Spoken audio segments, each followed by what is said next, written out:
Pinarayi Kayalode SDPI സദാചാര ഗുണ്ടായിസത്തെ തുടർന്ന് യുവതി ആത്മഹത്യ ചെയ്ത സംഭവത്തിൽ 2 പ്രതികൾ വിദേശത്തേക്ക് കടന്നു. 4ഉം 5ഉം പ്രതികളാണ് രാജ്യം വിട്ടത്. ഇവർക്കായി ലുക്കൌട്ട് നോട്ടീസ് പുറത്തിറക്കും.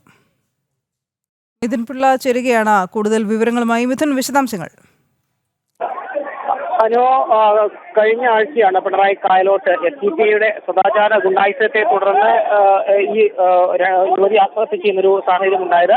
ഈ കേസിൽ മൊത്തം 5 പ്രതികൾക്കെതിരെയാണ് പോലീസ് FIR ഇട്ടത്. ഇതിൽ 3 പേർ നേരത്തെ തന്നെ പിടിയിലായിരുന്നു. ഈ പിടിയിലാകാനുള്ള 2 പേർ അവർ വിദേശത്തേക്ക് കടന്നു എന്നൊരു വിവരമാണ് ഏറ്റവും ഒടുവിൽ പുറത്തു വരുന്നത്.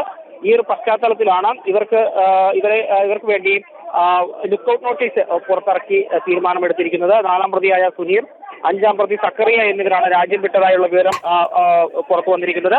ഈ പശ്ചാത്തലത്തിലാണ് ലുക്കൌട്ട് നോട്ടീസ് പുറത്തിറക്കിയത്. ഈ പ്രതികളെ ഏത് വിധേനയും പിടികൂടാനുള്ള ഒരു ശ്രമവുമായി അന്വേഷണ സംഘം മുന്നോട്ട് പോവുകയാണ്.